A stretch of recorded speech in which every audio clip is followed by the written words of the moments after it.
I'm a spirit channeler and oracle card reader who channels both light and shadow energies in my readings, which means if you're easily triggered, please find yourself another reader. Hey everyone, welcome back to my channel. So today's reading will be on the topic of what are the money blocks in my inner child self and shadow self. Please listen to the intro because I will be explaining a few things that are important and I will not be re-explaining them in the individual piles. So first of all, I'm still on a hiatus, but I did feel called to create this pick a card because I recently discovered 2 money blocks within 2 days that I have worked on removing myself. So I decided I should help the collective with this as well. Now, one thing you need to keep in mind that these money blocks and life blocks in general, because I'm focusing mainly on money blocks for this. However, I have a feeling that some of the information that will come through will be things that will help you with other areas of your life as well. There'll be blocks that are blocking you in other areas as well, but I'll be mainly focusing on finances. So one thing to keep in mind with a reading like this is that I'm going to be getting this information from your inner child self and your shadow self. The inner child and the shadow are basically, I picture them like 2 sisters holding hands who are dressed the same, dressed identically, but they're not identical twins. So anything from your inner child that you suppress and that you ignore and that you don't deal with goes automatically into your shadow self. So they're kind of, like siblings. So since I'm going to be pulling this information from those areas, you're not going to be consciously aware of them. So the other information that I give from your past and the events that occurred that led to this block should resonate with you. However, it may appear to you consciously as an adult that it makes absolutely no sense that would actually be blocking you. So don't disregard or underestimate the information that you will receive in this pick a card because on a conscious level, it will not make sense most of the time. It will seem rather ridiculous. So as long as the other parts resonate with you, the events resonate with you, just know that even though it makes no more sense because you're no longer a child that you would have this block, your inner child still has this block and you still have the block as an adult, even though you're still not a child. Simply because you haven't dealt with it and it's thus in your shadow.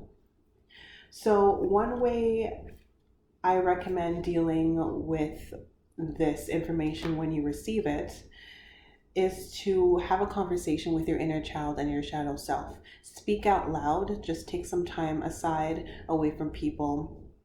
Put your phone on silent. Speak out loud. And what you need to do is you need to first acknowledge the issue that your inner child / shadow self has. Imagine that you're crying and the person who made you cry, or just anyone, even just a friend or an acquaintance, comes up to you and says, stop crying, you're an adult. Stop, you're a grown-ass woman or you're a grown-ass man, stop crying. That's not going to help you if you're upset about something, or if you're angry about something and someone tells you stop being irrational. That's not going to help. What you actually want people to do is to acknowledge your pain, to say, I understand why you're upset. I understand why you're mad.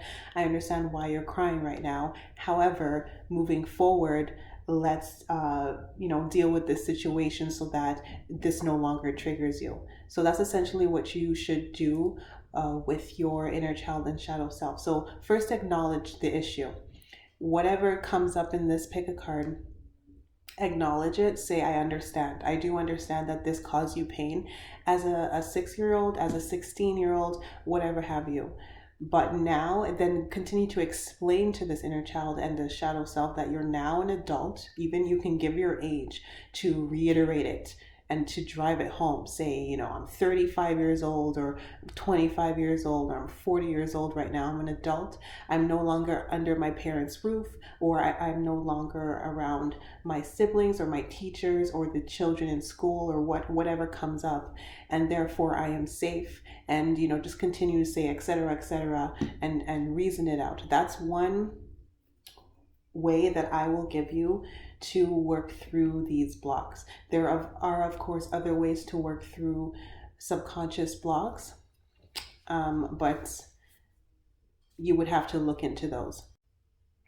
Another thing, similar to my last reading that I posted, I'm still in the same position because obviously it's only like 2 days later. So you will be looking only at a photograph of the cards that you pick from the intro. You will not be seeing a video of the other cards that I am casting. I will be casting from the archetype deck and the energy oracle deck. So bear with me, I apologize for this, but the reading is more important than you seeing the cards.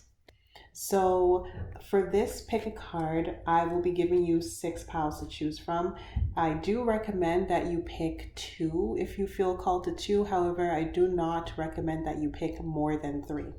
So you have 6 piles to choose from left to right, top to bottom, pile 1, 2, 3, 4, 5, and 6. Pause the video if you need some more time to choose your pile or your piles. And I will see you in your reading.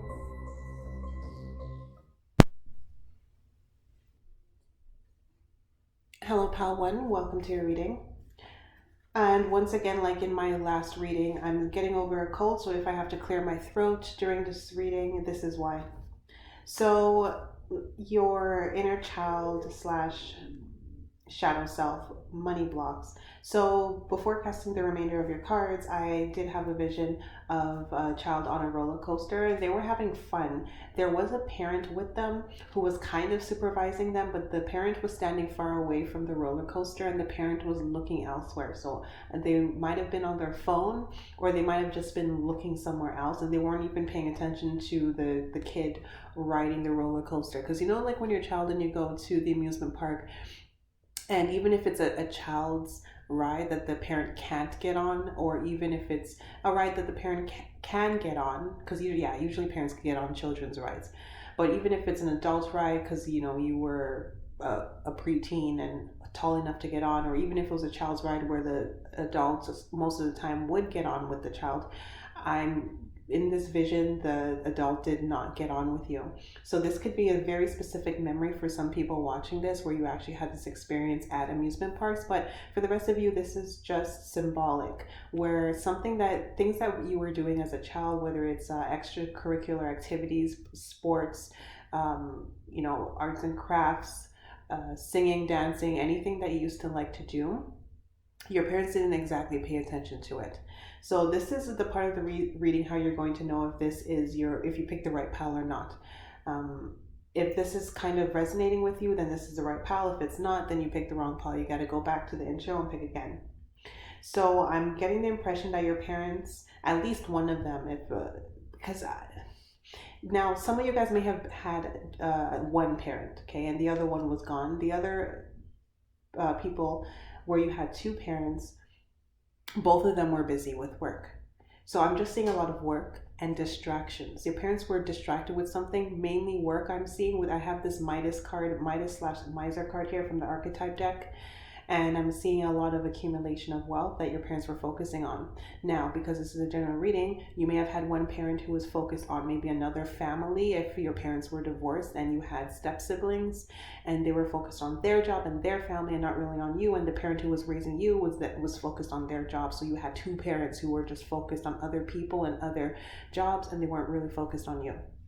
So I'm seeing a group of people who, like, when you had baseball games or football games or cheerleading games or competitions or gymnastics competitions, or when you drew a picture that was really great, or when you did great on your essay and you wanted to bring it home and have your parent read the essay and say, look, I got A+ on this, I got the highest mark in the class. They didn't have time to read your essays. They didn't have time to look at your picture that you drew and appreciate it, or appreciate your science project that you got first prize for, or they didn't really come to all of your games and competitions and stuff like that. And they rarely took you to places, like if you went somewhere like to an amusement park, maybe they were there, but they just went just so you can have fun and they didn't participate with you, or perhaps they didn't take you at all and you went with some other adult. like your aunt or your uncle or your older sibling or a nanny, even depending on how wealthy you guys were, and your parent wasn't really there. So basically, I'm picking up absentee parents who were focused mainly on their finances. So everyone in this group is middle class. You guys grew up at least comfortably middle class and up and higher. There's no struggling in this group. So once again, if you came from a household where your parents struggled with money, this isn't really your pile, unless they did struggle with money, but the only reason why they were struggling a lot is because they kept over saving. There are some people who they make decent wages, like they're not rolling in money, but they make decent wages, but they just over save their money because they're very anxious people. I did have a friend who told me that his mom was always, never really had money to do many things, and he even had to help her with money sometimes in her older age.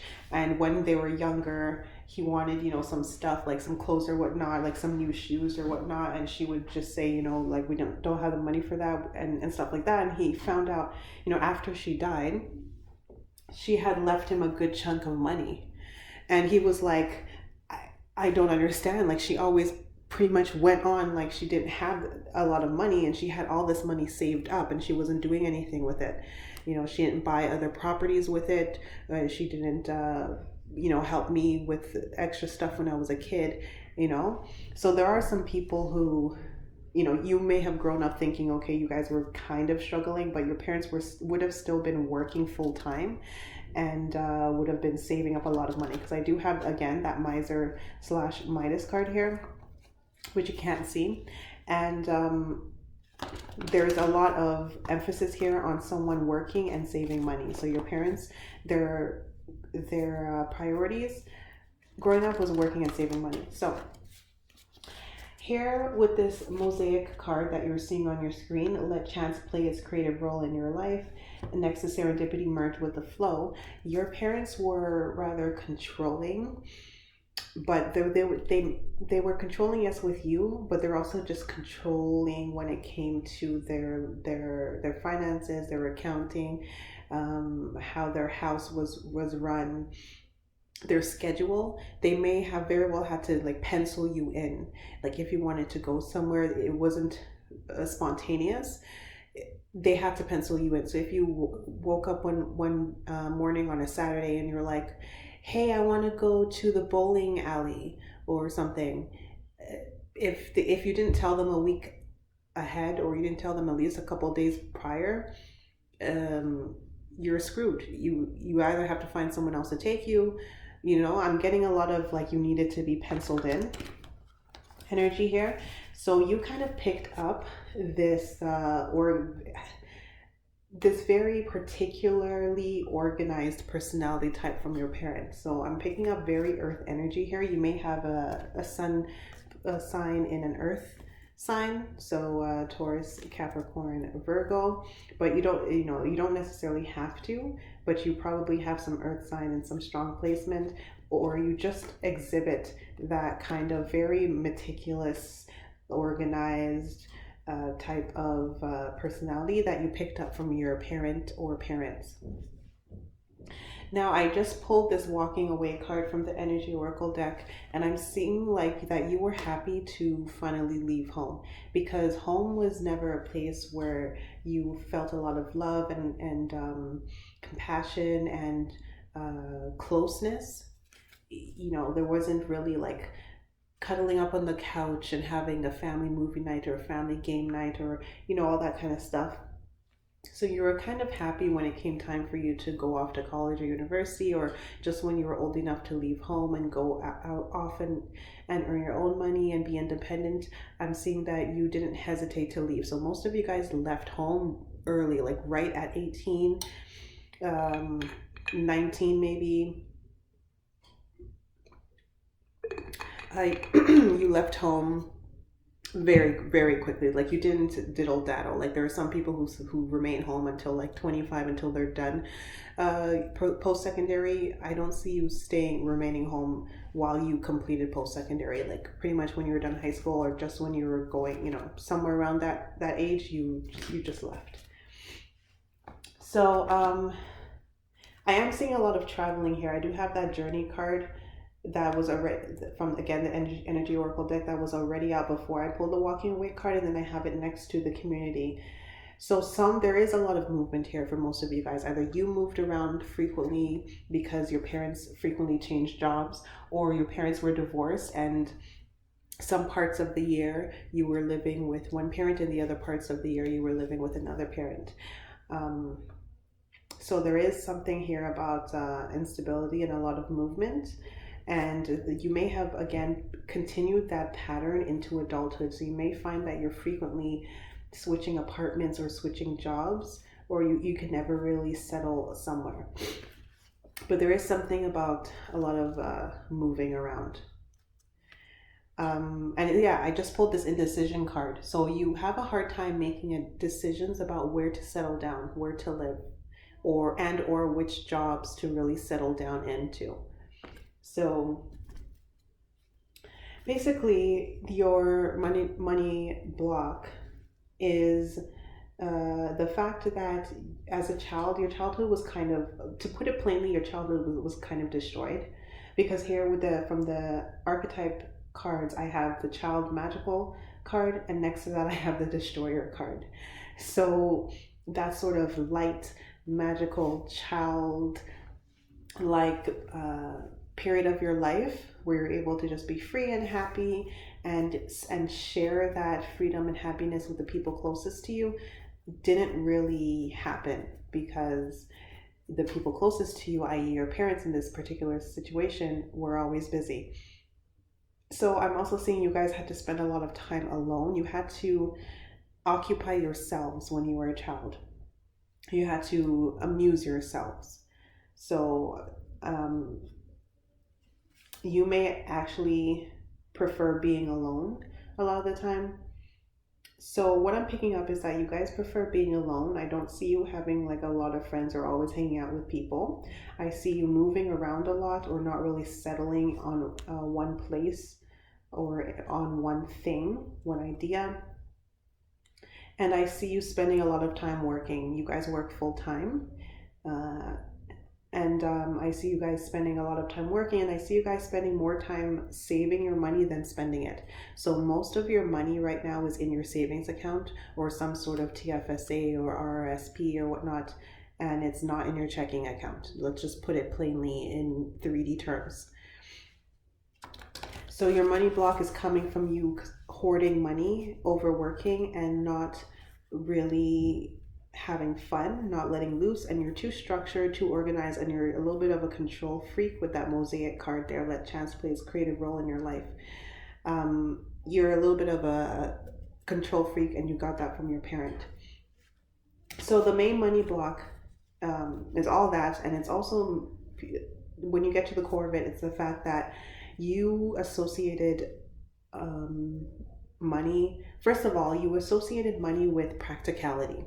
As a child, there was not a lot of money is there to bring us happiness and enjoyment. So money is not there to spend on a lot of vacations and trips. It's not there to spend on a lot of activities. It's not there to spend on a lot of clothes and a lot of, trips to the salon and the spa and all those kinds of things that we see as secondary and a luxury and not really a necessity. You don't really see money purely as being for that. You see it as being for taking care of your family, taking care of your household, taking care of your bills, your payments, your tuition that you still owe, taking care of that kind of stuff. Very structured, very logical, very practical. And any excess that you have needs to go into your savings account, because if your car breaks down, or if you need to move to another province or whatnot, you need that extra money. Or if you want to put a down payment on a home or a condo, very practical stuff. So I don't see you spending a lot of money on getting your nails done, getting your hair done, going shopping, going skiing, or a lot of vacations and stuff like that. I'm not saying you never go on vacation, but you're probably the type of person who skips their yearly vacation, who just lets it accumulate. If it rolls over to the next year, you just say, well, next year I'll have 4 weeks instead of 2. Or if you end up losing it, then you're just like, well, whatever. Or if you do end up taking your vacation just for the heck of it because you're still getting paid anyways, I just see you pretty much staying at home and basically working still somehow. Like, you're not exactly not doing anything. If you end up taking your vacation time, you're still working somehow. So that is one block. So you guys don't see money as something that you need to have access of to do things that you consider frivolous. And as a result, any extra money that you do have goes right into savings or investments or TFSAs or something that's more, long term. And you've blocked yourself from making any more money than that. So the amount of money that you've decided that you need to put aside monthly in order to be a responsible adult who's saving a good amount of money, that's your salary cap. So whatever covers your groceries, your monthly expenses, weekly expenses, your bills, all that kind of stuff that you would pay, and then the excess that goes into your account. Like, let's say you've decided at some point in your life, to be a responsible adult, I need to be able to save $2,000 a month.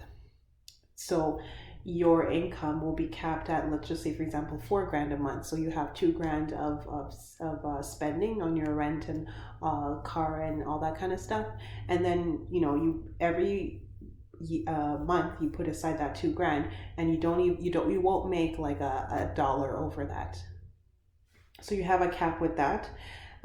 If you end up making more money at some point, you get a bonus or something will probably happen that will require you to spend that money on something that is very grounded. So like your car, some sort of car maintenance, some sort of maintenance in your house, something like that.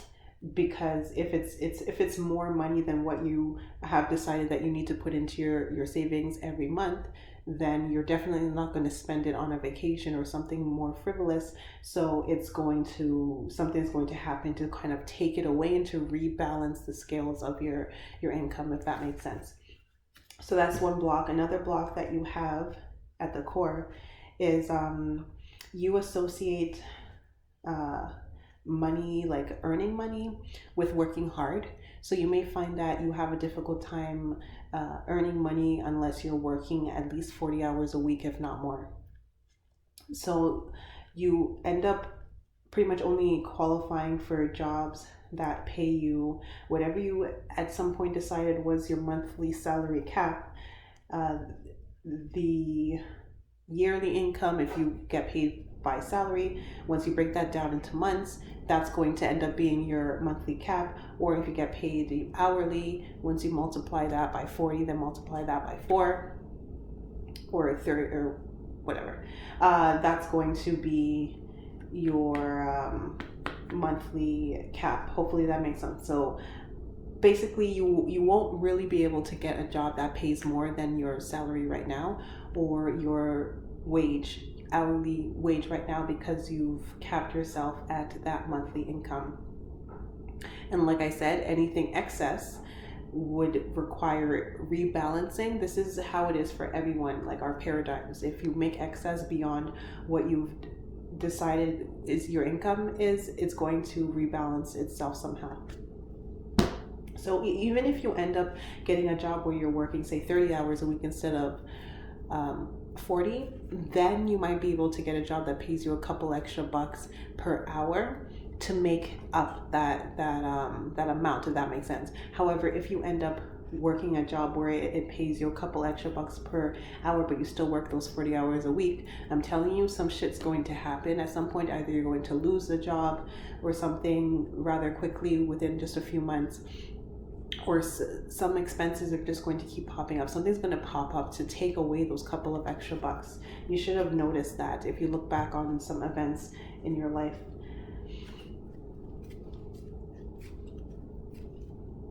Another thing at the core, you associate earning money, like I said, with working hard. So you're not able to earn money just passively, or without really working hard for it. And you also associate it with not being around and not being home. So this is going to be extremely important for those of you who are actually married, and especially those of you who have family, like children, and you're married. This is going to hit you even harder. You associate having more money with being less and less a part of your family's life and being around. So if you're someone who actually values being around your children and your wife or your husband, because you didn't have that growing up, and you want to be there for their events and that kind of stuff, you're subconsciously going to sabotage yourself from earning more money than your monthly cap, your paradigm, because more money equates to you not being there for their softball games, not being there for dinner when your wife cooks dinner in the evening time, not being there for their what's it called, like those assemblies, those after school assemblies where the kids sing and the choir sings and all that kind of stuff. I can't remember what they're called, but you know what I mean. Though you subconsciously equate that with being an absentee father or mother. And also keep in mind that even if you don't currently have children, you're not currently married, this is still playing a role. Because if you have decided that in the future you do want to get married and you do want to have a family, then your subconscious is helping to set you up to have a harmonious family life by your standards. So that means that if your subconscious mind associates making more money with being more absentee from home, then even if you're single and you don't yet have children, you don't yet have a husband or a wife, you're still going to be subconsciously blocking yourself from earning more money.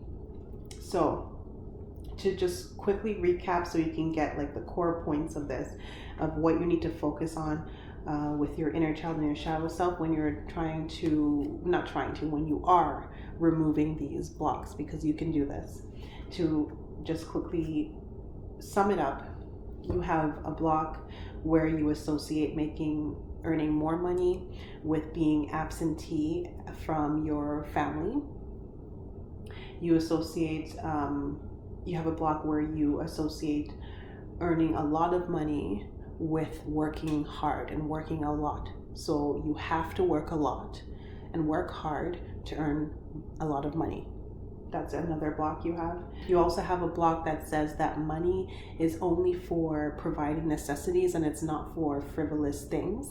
And any excess money needs to be put away in savings for your kids' futures, or for rainy days, or for purchasing a house one day, and that kind of stuff, like things that are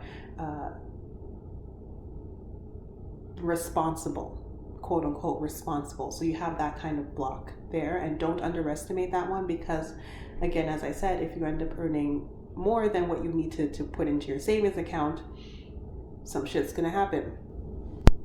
And finally, there is some sort of financial block here about movement, constant movement.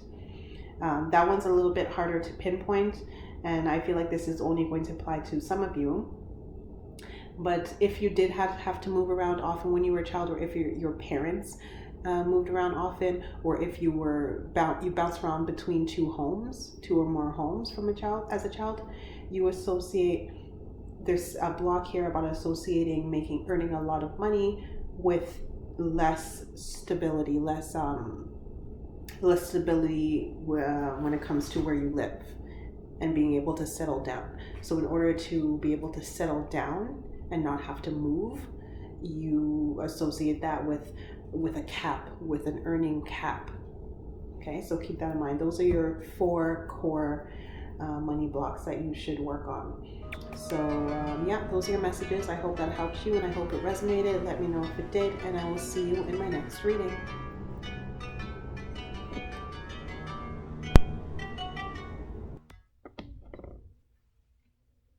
Hello, pal number 2. Welcome to your reading.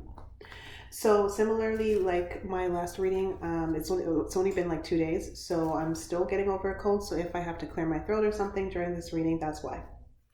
So your money blocks. So on your screen, you're seeing the Oblivion card. Open your arms, and the Opulence card is time to lead. Now listen here, guys. This group is extremely powerful. The people in this group are all extremely powerful spiritually, and also you have the potential to be extremely powerful in a mundane sense in the 3D realm. But spiritually, you guys are very powerful. I'm not seeing that you have harnessed that power yet. And it's because you're afraid of the amount of power that you know that you have, and you're also afraid of other people, and you're afraid of this world. So this reading, you guys, okay, so from the archetype cards, I have the Hermit card, I have the Warrior card, I have the Guide, I have the Rescuer in reverse, and I have God. That was underneath the deck that I had to take out and put out. First of all, you guys are all loners. You guys are all introverted loners. If you are not an introverted loner, you picked the wrong pile. You need to go back to the intro and pick again. So we do have this Warrior card coming out right after the Hermit. You guys have a very strong archetype of the warrior spirit. You guys have a very strong fighting spirit. You guys have a very strong Scorpio placement in your chart. Very, very strong Scorpio placement. It's impossible that you do not have either multiple Scorpio placements or a Scorpio in a strong position in your chart.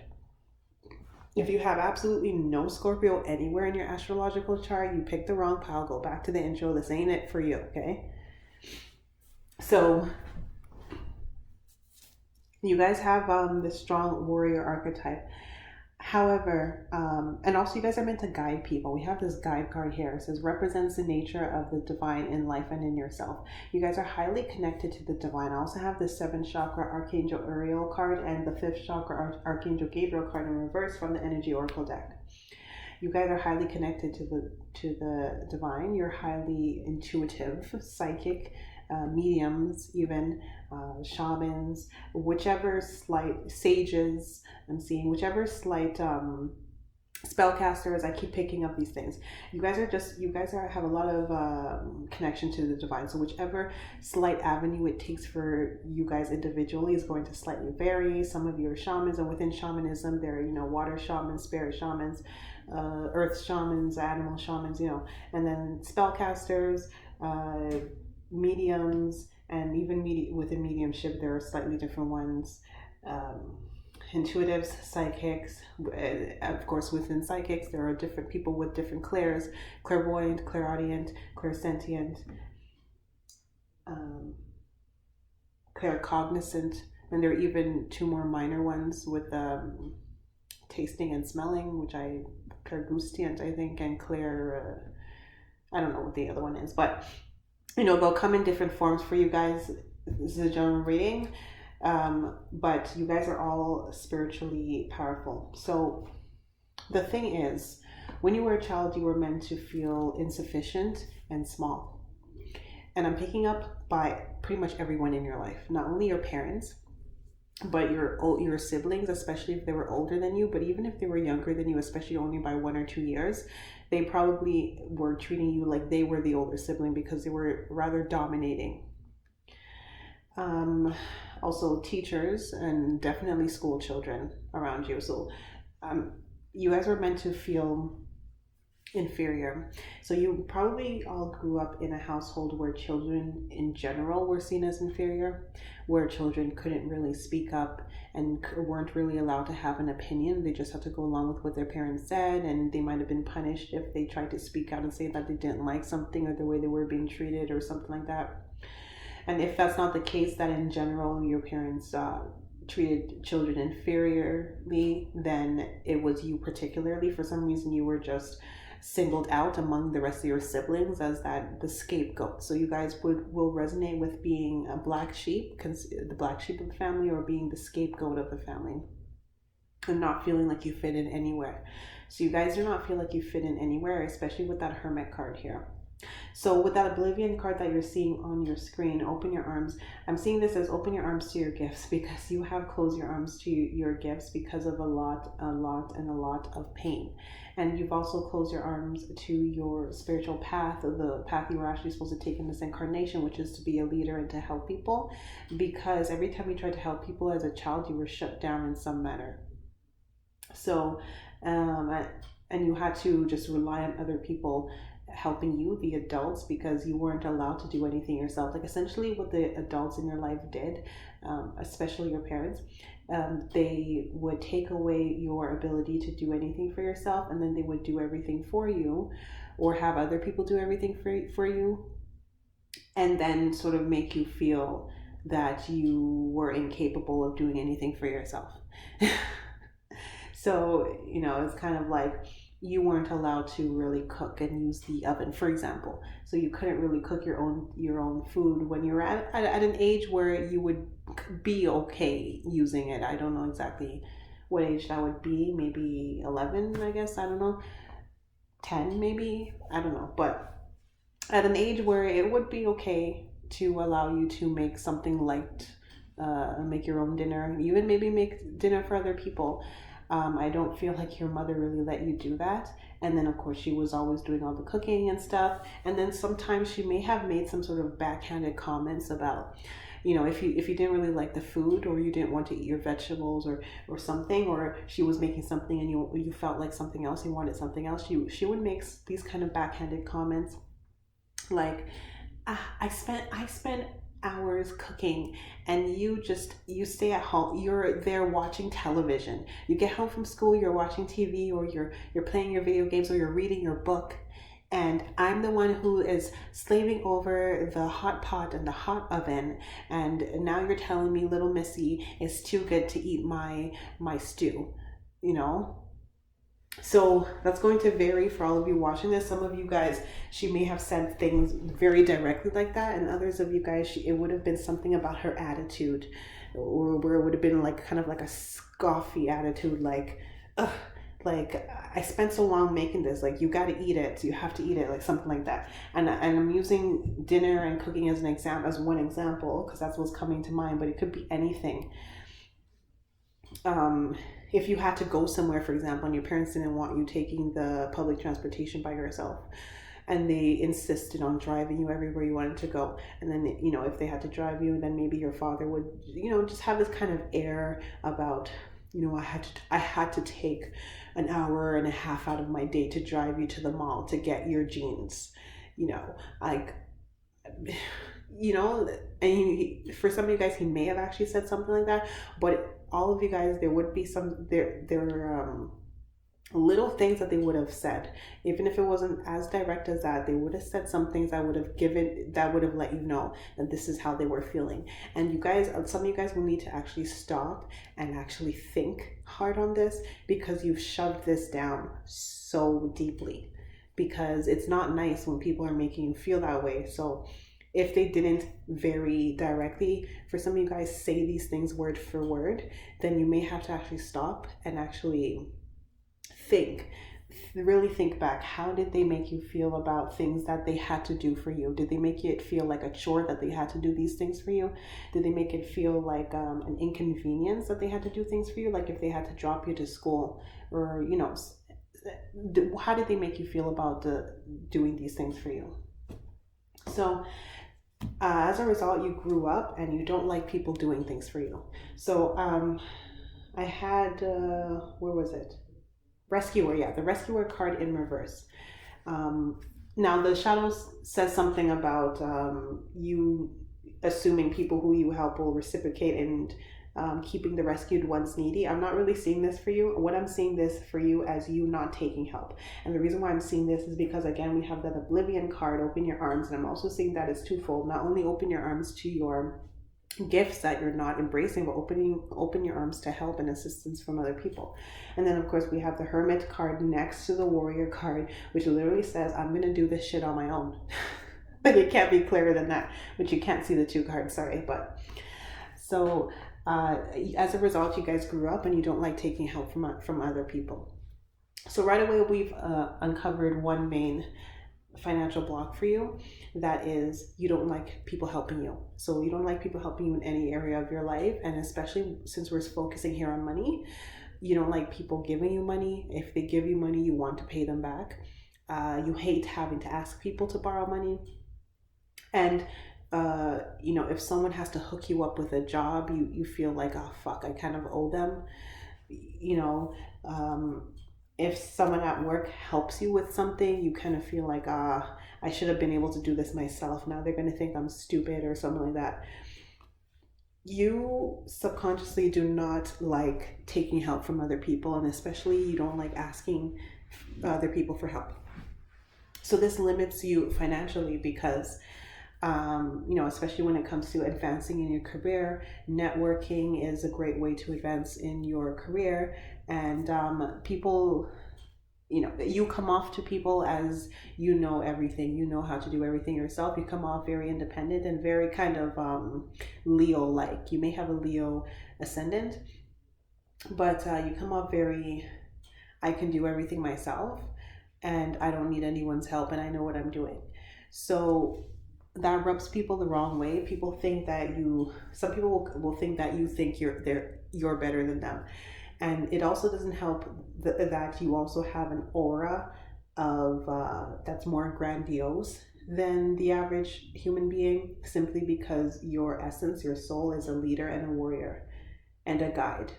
So just by default, you have that aura, which, by the way, is why you rubbed your parents, siblings, school children, and teachers the wrong way as a child. We'll get to that. But, as a result, as an adult, you already have that aura to begin with. But, if you played it down and you're like, oh, Kat, if you acted a little bit more like the damsel or the guy who kids on himself so much, like, oh, ha ha ha, silly me, like I didn't think about that, ha ha ha. Like if you played it down and acted a bit more like the damsel or the guy who just kids on himself so much, then people would feel less intimidated around you. But I don't get the impression that you guys act like that at all, because that's not your personality. So you have that aura, and then to top it off, personality wise, you don't like taking help from people. So you don't come off very vulnerable, and then that makes people feel more like she knows everything, he knows everything. And even it could even get to the point where she thinks she's so good, she thinks she's better than all of us, or he thinks he's better than all of us.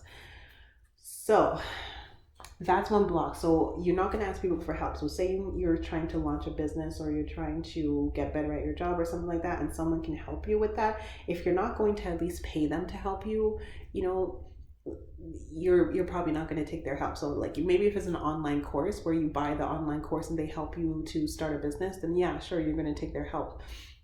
But if someone's like, hey, I'm going to help you with investing, I know you want to get into investing, but you don't really know, I'm just going to help you on my free time. You won't really want to take that help. Or more specifically for guys, I'm picking up, because I don't really feel like most people would say this to you, because they're so intimidated by you that they wouldn't really just offer to help you anyways. But for most of you guys, it's kind of like, if you know someone is really good at investing or something that you really want to get into or you need help with, you're not going to ask them to help you.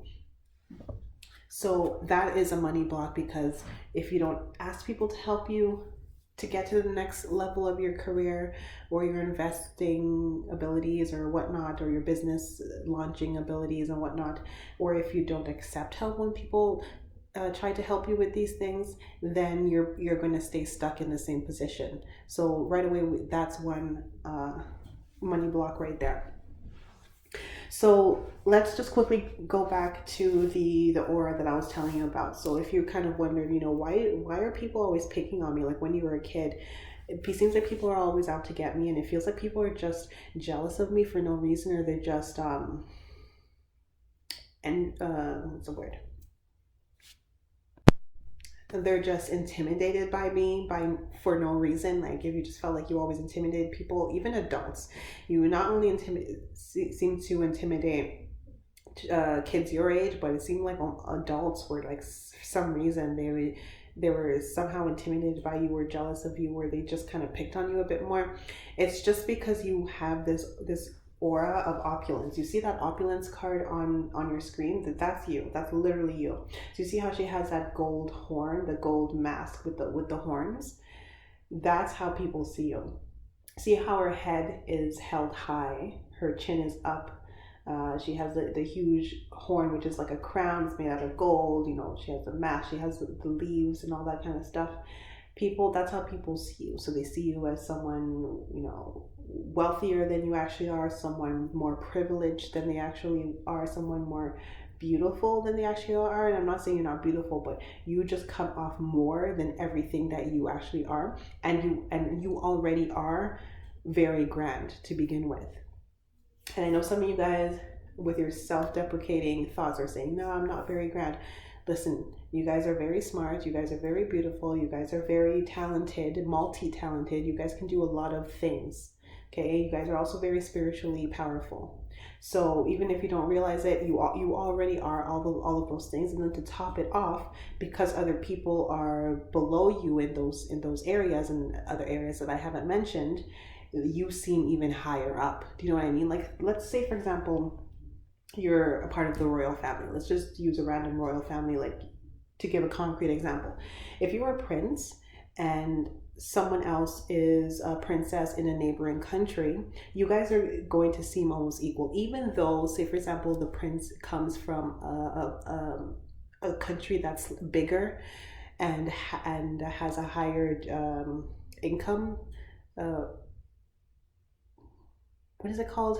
It's not called GPA. That's for your school. But you guys know what I'm talking about. That what is that called when their country's income? Whatever. Anyways, even if the prince comes from a bigger country that's a little bit more abundant, the princess is still not going to, or the other prince from the other country, let's just keep using two males so we don't, you know, complicate this. The prince from the other country is not going to seem super inferior to him, maybe just a tad, but they still both have the same rank. You get what I'm saying? But if you're around a bunch of commoners, it doesn't matter if you're a prince from a country that's really, really small, like a small island that doesn't have make a lot of money, a large income. What is that called? The G. You guys know what I'm talking about? Because someone tell me in the comments, G something. You guys know what I'm talking about. Someone tell me. It's bugging me. Anyways, even still, just the fact that you're a prince or a princess, you're still going to come off way more grandiose than you actually are. So even if you're a prince or a princess from a small country that's slightly insignificant on a world scale, around commoners, especially poor people, like rich commoners, maybe not so much, you know. Poor commoners, you know, you're still going to come off a little bit grander than thou, like, you know, haughtier than thou kind of thing. So that's to give you a concrete example of what I'm trying to tell you.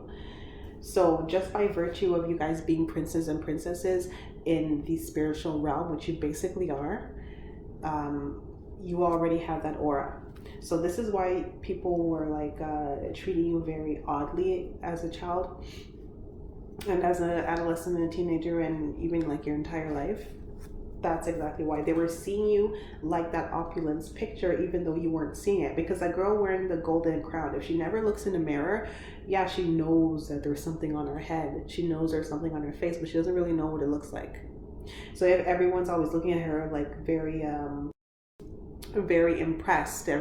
Yeah, people are always looking at her very impressively, then she's not really good. She's like, what are they looking at? You know, these people would look at you with a lot of animosity. So yeah, so that's why for that because people would have said to you as a child, who do you think you are? Do you think you're smarter than us? Do you think you're better than us? Do you think you're prettier than all of us? People would have said something along these lines to you as a child. If you don't remember it, I'm telling you, people have said things like that to you. Who do you think you are? Oh, you think you're so pretty, don't you? Or you think you're so cool. You think you're so good. You think you're so smart, don't you? Like, people would have said things like this to you. So because you were always ostracized because people would say these kind of things to you and make you feel like you were being a little bit too haughty even when you weren't, because you guys never were. Then now as an adult, you are afraid to be too out there. So in terms of your personality, you've toned it down a lot, because again, your first card from the archetype deck is the Hermit card, and you know it's a pictures a man in a cave, kind of hunched over and just with his eyes closed by himself in contemplation. But he's in contemplation, but he can kind of look a little bit sad and lonely. So you guys have toned down your personality significantly. So if you like try to think back, you probably were more extroverted as a young child, and now as an adult you label yourself as being introverted, and this is why. And so when it comes to your personality, and also when it comes to your clothes and your hair and you know that kind of stuff, you like to tone things down. So you don't like to dress up too much, not too much sparkles, not too many expensive clothes, fine jewelry.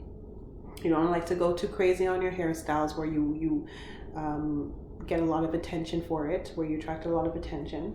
And with your personality, you don't like to, you know, be too loud or whatnot, or and stuff like that. And to let yourself loose and let yourself free. You might be like that with your small, intimate group of friends, but with other people, you're not. You don't really like to be like that, and that's because you know you have a tendency to intimidate people for no reason. So this other money block, financial block that's coming in is that you don't want to appear too opulent, too grandiose, too much like a prince or a princess. As a result, you cannot go to the spa and get all the facials or get all the esthetician treatments that they have nowadays, the fillers and you know all that kind of stuff. You can't go to the hair salon to get all the extensions and the keratin treatments and the hair coloring and the perms and relaxers and all that kind of stuff. You can't go to the high brand or higher brand stores to buy their shoes, to buy their blazers, their pants, their shirts, their dresses and stuff. You can't go to the higher brand car dealerships to buy their cars, and especially if it's brand new. If you do get a higher brand car, it needs to be like a couple years old and used, you know. So because you cannot do all these things, and when I say you can't do all these things, I'm talking about your paradigm. Your shadow self has told you, your inner child says, I can't do these things. So because you can't do these things, you cannot have the money to do these things. Because if you don't spend your money on all these things, then why do you need all that money, right? So that's another money cap. You probably just have enough money to pay your bills and do all that kind of stuff, and maybe put a little bit away for savings. But when it comes to these more luxurious treatments that you may, or these more luxurious products that you've seen and you're like, oh, I think I want to get that, or I think I want to do that, or these more expensive clothes where you may have seen and you're like, oh, I wish I could afford that, I wish I could get that. Your subconscious, your shadow self, your inner child is purposely limiting you from being able to afford those things because it's trying to protect you from intimidating other people and being the center of attention and the center of people's animosity and jealousy and intimidation again. So that's another money block right there.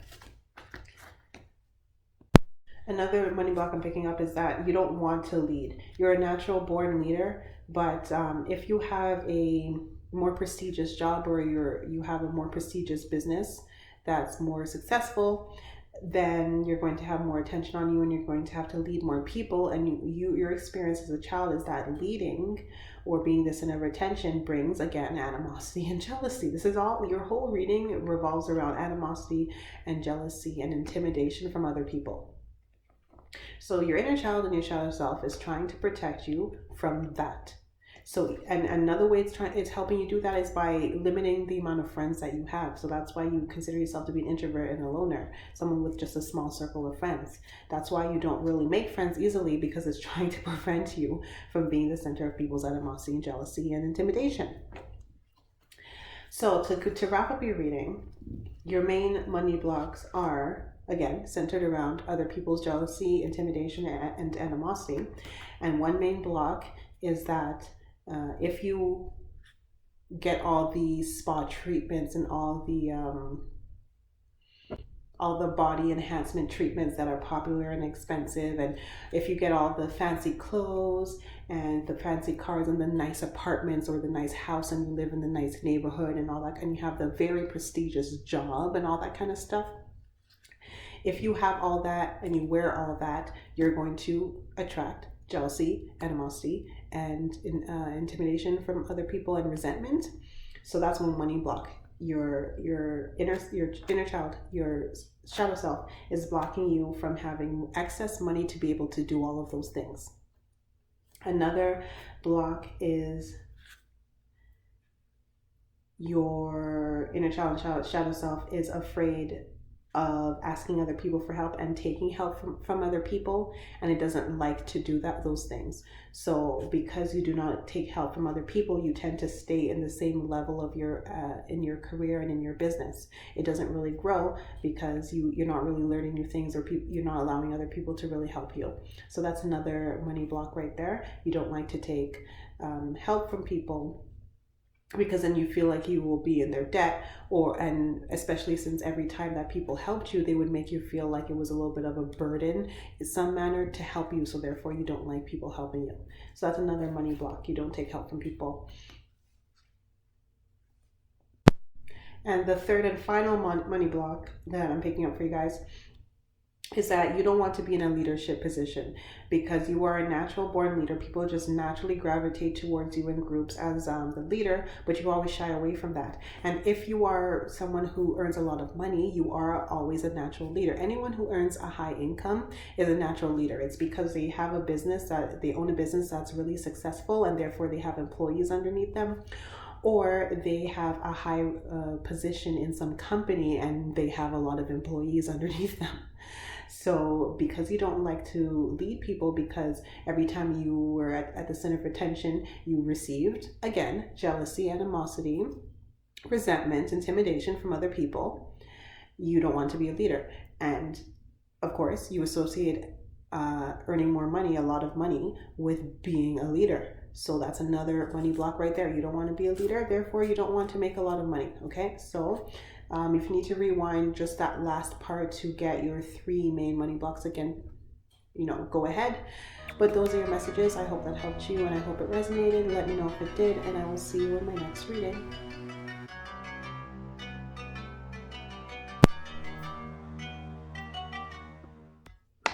Hello, pal number 3. Welcome to your reading. So just like in my last reading, since it's been only like 2 days, I'm still getting over a cold, so if I have to clear my throat during this reading, that's why. So your money blocks that are in your shadow self and your inner child. So you should be looking at the 2 cards that you picked from the intro, the sacrifice card, what can you let go of, and the solitude card, alone but not lonely.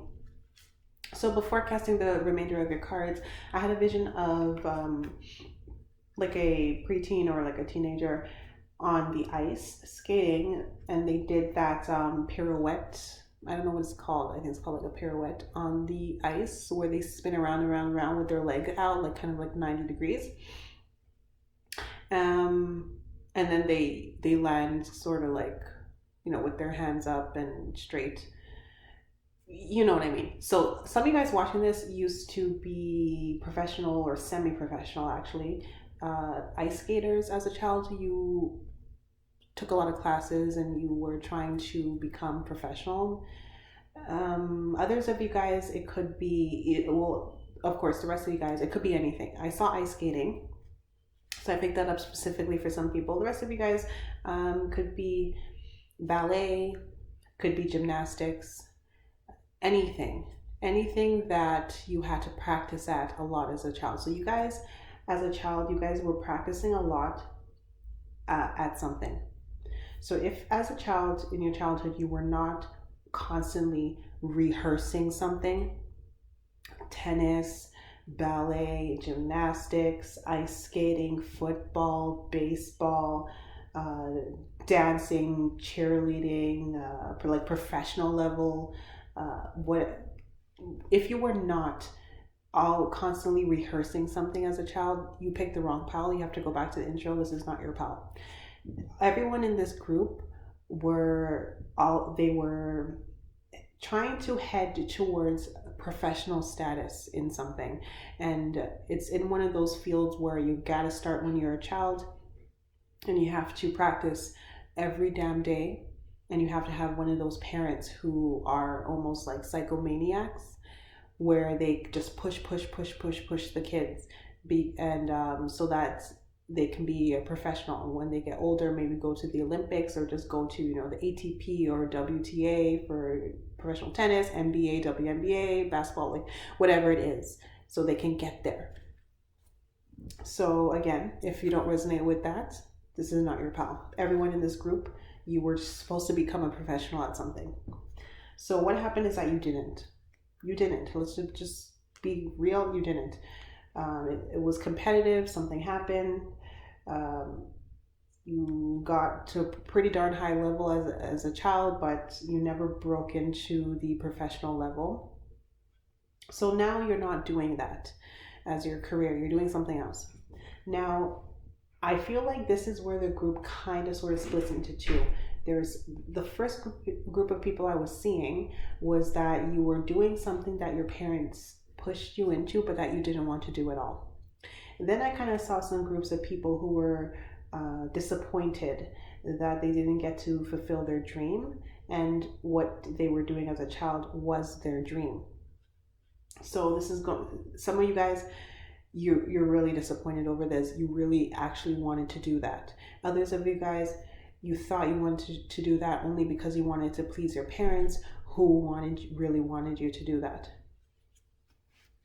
Here with the archetype cards, I have the teacher card and I have the vampire card right next to it, and I have the child wounded card next to that. So this teacher here was your parents, and also in addition to your parents, a teacher or an instructor in that extracurricular activity, who were basically like vampires. They expected a lot from you at your age, and they were rather tough on you, rather hard on you. And I have the Samaritan card here in reverse next to the teacher on the other side of it. And what I'm seeing from this is that you really want, for the groups of you where your parents were pushing you and you didn't really want to do it, but you thought you kind of wanted to do it because of your parents, not the groups of you who really wanted to do it yourself. The subgroup of you where you wanted to please your parents. That's what I'm seeing with this Samaritan card here in reverse. You really wanted your mother to be proud of you. I'm really seeing a mother here, but it could be a father as well.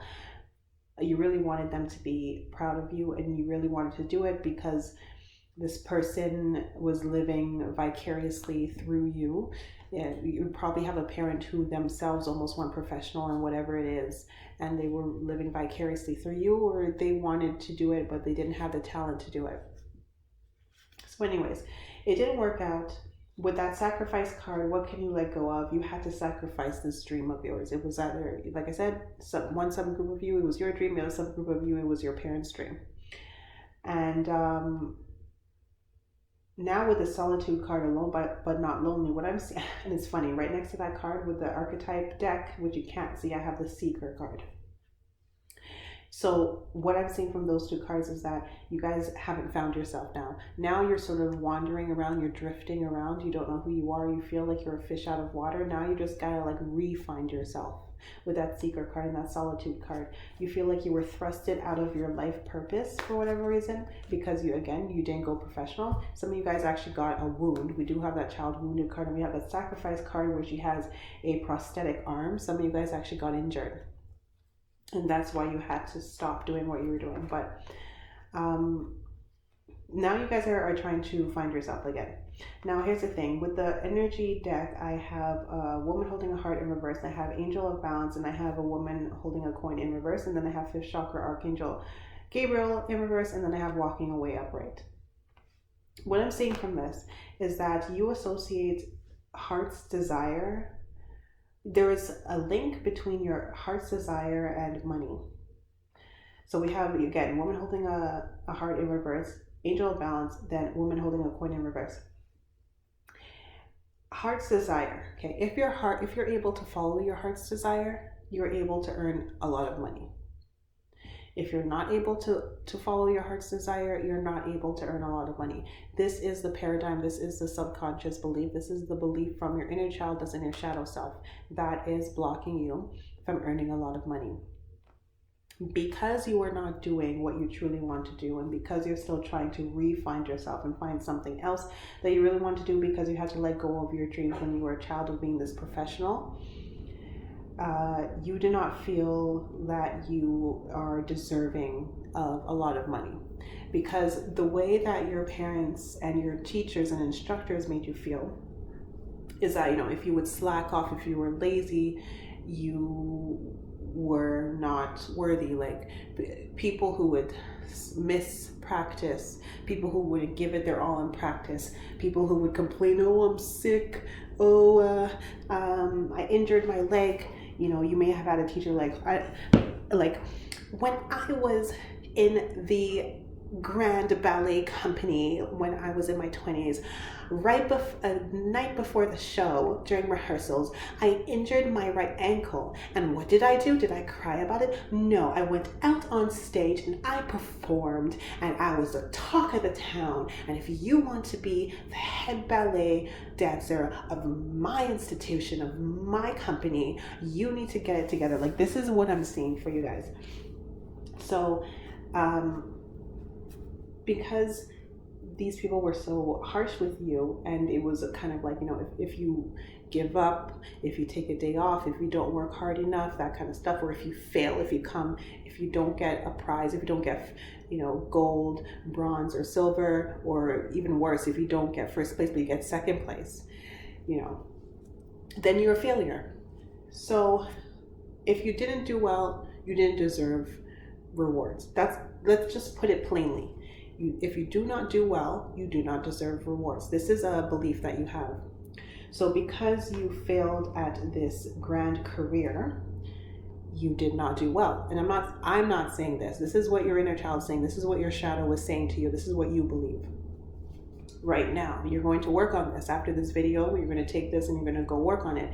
As of right now, this is what you believe. So because you failed at this, you did not deserve rewards. And rewards is akin to money. So rewards as in an easy life. So this, like I said, this could go into other areas of your life. You may not deserve a harmonious romantic partnership. You may not deserve a great guy who's going to treat you right and who earns a lot of money and who's self-sufficient and all that kind of stuff. You don't deserve all those fancy friends, who may earn a lot of money, or they come from money themselves, and those are highly educated friends. You don't deserve them. You don't deserve to the high income yourself, because you failed at what your purpose was, what you think your purpose was, what your parents told you your purpose was from a child. You failed at that. So that is really the main block here. Let me see if I'm picking up anything else. Okay, something else I just picked up here is that some of you guys, I don't feel like this is all of you guys, but I feel like this is a good chunk of you guys, like at least maybe around 60% of you guys here. There's a block here when it comes to romance. And the block is because when you were younger, you weren't allowed, again, back to those rewards. You weren't allowed to date and that kind of stuff because boys or girls would distract you from your practice. And especially if you didn't do well in practice or you didn't win any competitions, even if you were allowed to have boyfriends or girlfriends, you weren't allowed to go out with them. You weren't allowed to hang out with them because you had to practice. Because if you came back from a competition and you failed, what did you have to do? You had to go practice. So you didn't have time to see your boyfriend or your girlfriend if you were even allowed to have one. So it's all about when you were growing up, no distractions from friends, no distractions from boys, no distractions from girls, no distractions from the television, no distractions from the Game Boy or the Nintendo, no distractions. So you see romantic relationships, a good chunk of you guys here, as distractions. It's been drilled into you. Friends are distractions, romantic partners are distractions, doing anything leisurely is a distraction. This has been drilled into you from when you were a child. So we're focusing here on romantic partnerships because here I just pulled another line and I have the man holding a heart here next to Healer of the Ages, door to romance, and the woman, thinking woman in reverse. So this is a block that a good chunk of you guys have, and when it comes to romance, is that if I get into a serious relationship with a real boyfriend or a real girlfriend, that means that I have arrived at my grand accomplishment and I'm able to slow down a bit or just ride the waves of my success. I don't have to keep pushing, working. But because you guys did not accomplish that grand success that you were striving for all those years, you haven't arrived from your perspective. So because you haven't arrived, you don't have time for distractions. You got to keep working. Now, even though you're not working on the old dream, because I do feel for all of you guys, you had to let go of it. Even if it's just working at your job, whatever job you're working at, or if you're in school for something else, whatever you're working on, because you haven't, not only did you not arrive at that old dream, you failed at that. Now, with whatever you're doing now, your school, your job, you're not the CEO in your company right now. So therefore you haven't even arrived. Even if we eliminate the old grand dream, within your little bubble right now, you're working at a company, you're not in the management yet. So you haven't arrived. Or if you're in school, you haven't gotten your doctorate yet, because you guys don't seem like the type of people who are going to stop at a BA. You just finished, you're still in your master's program. You haven't even finished your doctorate yet. You haven't arrived. So therefore you don't have time for boyfriends and girlfriends. So this is a subconscious block that you have where you're always blocking romantic partnerships. A good chunk of you guys, like I said, not all of you guys, you're always blocking romantic partnerships because you haven't arrived. You see them as meaning that you've arrived, okay? So that's another block that I'm getting. So this group is pretty much straightforward. I'm only picking up one main block for finances, and then there's actually an additional block for romance and even friendships as well. And another thing that I want to point out, pile 3, is that even if you have arrived in your new little bubble, I don't want to call it little, sorry. Even if you have arrived in your new bubble, meaning your new career, say your new company that you work for, because you took more of a traditional route because you didn't become the professional football player that you wanted to become, for example. Even if you have arrived in this next little bubble, your subconscious mind, your shadow self, your inner child is still seeing this as a failure because it's still seeing that this is not the dream. This is not the dream. So even if you become the CEO or like one of the highest managers of this, whatever company you may be working for, your inner child still sees, it sees the lack of the ATP cups, the Stanley Cups, the Grey Cups, the awards, the bronze, the golds from the Olympics, all that kind of stuff, all those prizes. It's looking around your inner child, your shadow self, and it's saying, where are these things? That means I haven't arrived. And thus, if you haven't arrived, as I said previously, etc., etc. So, don't underestimate that. Even if you feel like, well, I've done pretty well in the secondary career, your inner child is still clinging to the first dream. So it still sees you as being a failure. And if you haven't arrived, etc., etc. Okay. So another thing, pile 3s, you may be, a good chunk of you guys may be attracting poor level romantic partners.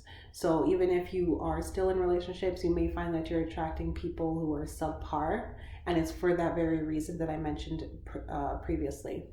Same thing with jobs, and same thing with jobs. You may find that the jobs that you really, really want, you're not able to get, or the positions that you really, really want, you're not able to get. You're just able to get the ones just below it. Because once again, if you feel your inner child feels like a failure, it doesn't feel like you deserve to have the rewards. And since it's not seeing this secondary job as the big dream, it's seeing it as akin to rewards. So because you failed at the original dream, getting the really, really good job or the really, really good position that you want in the secondary career is seen as a reward. It's not seen as the dream from your inner child's perspective. Hopefully that made sense. So to reiterate, the main block for your finances is that if you do not achieve a grand dream, your grand dream, you do not deserve grand money. And then the additional block for some of you guys when it comes to friendships and romance is that friendships, friends, and romantic partners are distractions. And if you have not achieved the grand dream, if you haven't arrived, everybody else and everything else is a distraction.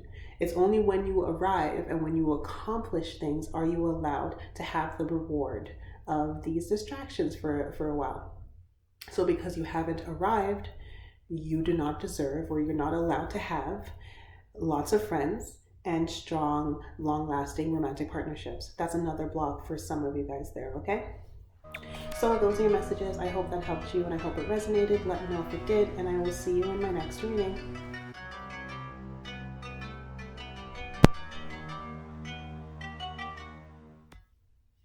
Hello, pile 4. Welcome to your reading. So similarly, like my last reading, since it's been only like 2 days, I am still getting over a cold. So if I have to clear my throat during this reading, then that's why. So you should be seeing the 2 cards on your screen that you chose from the intro, the Unoya card, Everything in Perfect Balance, and the Laveria card, Let Love Grow. So before casting the remainder of your cards, I did have a vision of actually an adult. I just noticed this is the first time I've had a vision like in this reading of an adult, not a teenager or a child or an adolescent. So the adult was falling from a tower and squashing on the floor. So, and the irony is that the Unoya card is actually kind of like the death card. It's about death and the balance that brings. So, now in your childhood, I'm seeing a lot of issues here. With the archetype deck, I do have the child orphan card and the warrior next to it, Samaritan in reverse, and then the Midas Miser card. I also have the child magical card and the scribe. Most of you guys watching this were orphans, or you were in foster homes, or you were in child protective services, or your parents were dead and you lived with relatives.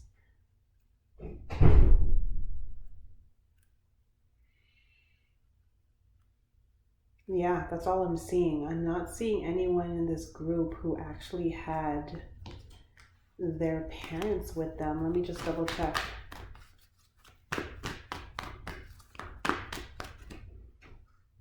No one here had their parents with them. So, I mean, that's kind of a bold statement, but I'm just going to say that if you actually grew up with your parents, your real parents, and you weren't adopted, or etc., then this is not your pile. You picked the wrong one. You should go back to the intro. Everyone here was adopted, or they were in an orphanage or child protective services, or they lived with relatives, or their grandmother or something, or they were in foster homes, shelters, yeah, that kind of stuff. So you guys had to fight as a child. Again, we have the child orphan card next to that. We have the warrior card. You guys had to fight. This is really, man.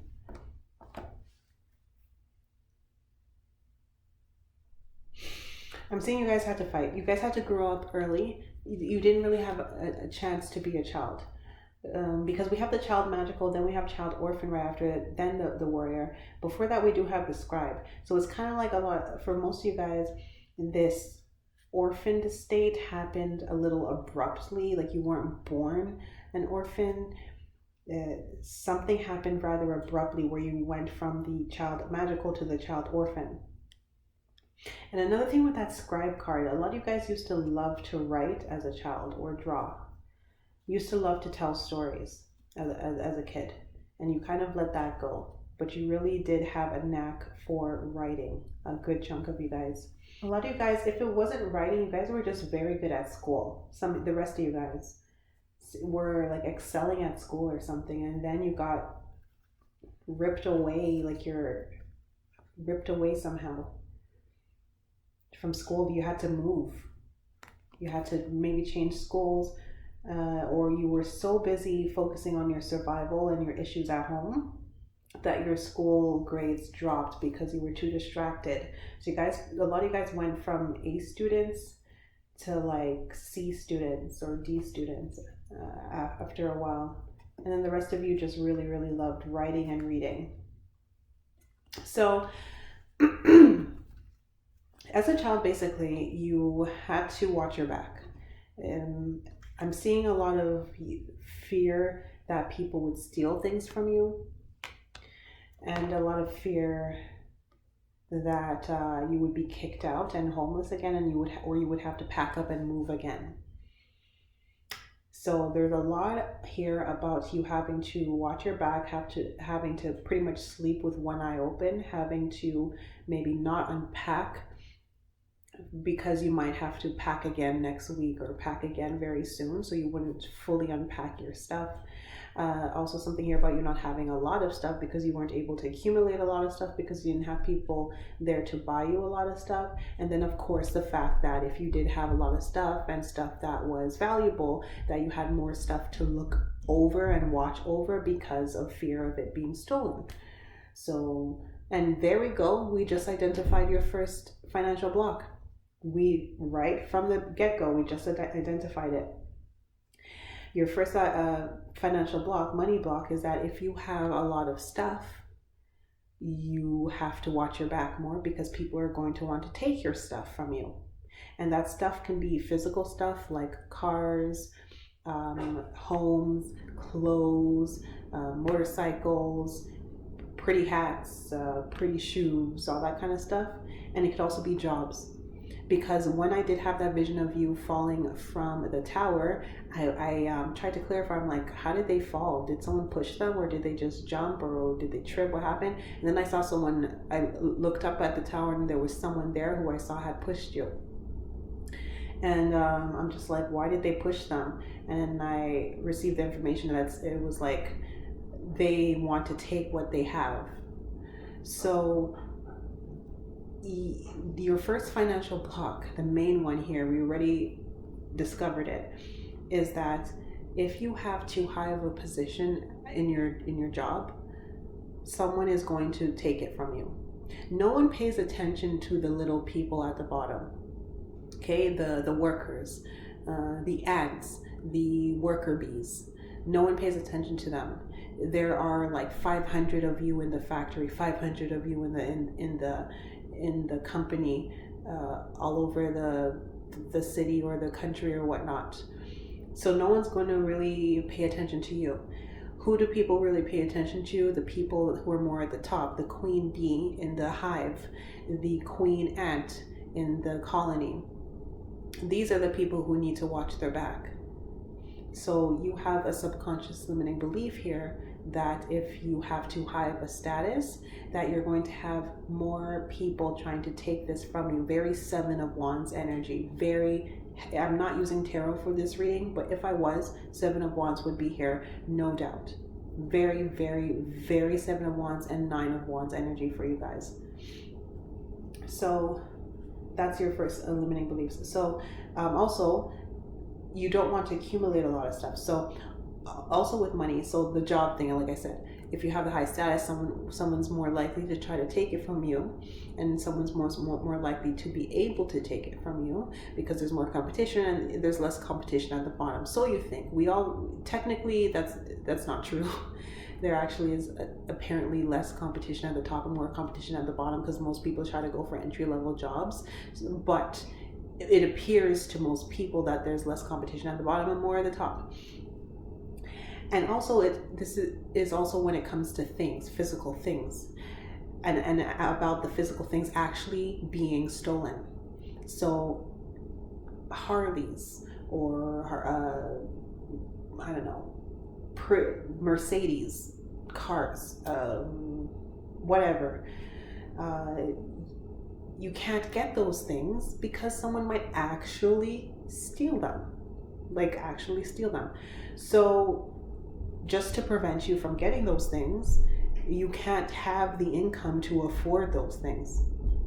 That's the thought process of your inner child and your shadow self. You can't have a lot of things, and you can't have nice things, and you can't have things of high status because you're going to attract too much attention, and you're going to have more things to look after, and you're more likely to get these things stolen away. And I just heard that goes over to romance. I just heard that, and I saw a female. So most of you guys with this issue, it's you guys are males or you're gay females. But even if you're not, you can't have the very pretty woman or the very successful woman or the very intelligent woman or man, because more people are going to try to take her from you, and they are very capable of doing that because you feel like they are very capable of doing that because as a child a lot of things got taken away from you. Your good grades at school, they got taken away. Your love of reading and writing, it got taken away. Your home got taken away. You may have your physical possessions, because if you had to move around a lot, maybe sometimes you had to leave some stuff behind that were too heavy to carry or too big to carry, that got taken away. And so a lot of things, you just expect things to get taken away from you guys, and that's just the core of your entire reading. So there is an imbalance here, a disharmony more specifically here, between your first chakra, your survival instincts, and your seventh chakra, your ability to communicate with your higher self. Because with the energy oracle deck here, I have the first chakra Archangel Michael card, then I have rest and rejuvenation, then I have the seventh chakra Archangel Ariel card. There is a disharmony here between these two. So your higher self would really want something better for you, but your survival instincts are much stronger because you had to be in survival mode for most of your childhood. So you can't chill out and follow your dreams and accumulate a lot of wealth and abundance of things and statuses and positions, because you're going to have more stuff to guard. And also that goes with romantic partners. I'm seeing it again. I'm still seeing romantic partners as well. You can't have the really good romantic partners who are handsome, beautiful, intelligent, successful. You can't have those people because you're always going to have to watch your back. And you may find that you have a tendency to be extremely jealous in romantic relationships. Also, even friendships. If you have a really great friend who's your best friend, you may become jealous if your friend starts talking about a new friend they met. So you guys have a tendency to become jealous when it comes to friends, close friends, and romantic partners. So that's your main block. With other groups, I got like 3, even 4. But for you guys, it's really straightforward. This is all I'm seeing. It's just one pure block. And the block is, to reiterate, if I have a lot of stuff, if I have expensive or valuable stuff, if I have high statuses in my jobs, and if I have a high status romantic partner or friends, then I have to watch my back more, and I have to guard these things more, because people are going to try to take them from me. So because I don't want the headache of having to constantly guard all of my stuff and my belongings and my positions, I am going to have less stuff and less stuff of value. So that's the belief of your inner child and your shadow self. So your inner child and your shadow self are blocking you from a lot of abundance, because if you don't have a lot of money, you're not going to attract the really pretty and successful girls and the really successful friends. And if you don't have a lot of money, you're not going to have any money to spend on the expensive cars and the extra motorcycles. I keep seeing motorcycles. Someone here really loves motorcycles, because I don't even like motorcycles, and I keep bringing it up. Someone here really likes motorcycles. You're not going to have the money for all that stuff, the fancy condo, the house, and all that kind of stuff, if you don't have the extra money. It's as simple as that for you guys. That is your money block. So those are your messages. I hope that helped you, and I hope it resonated. Let me know if it did, and I will see you in the next reading.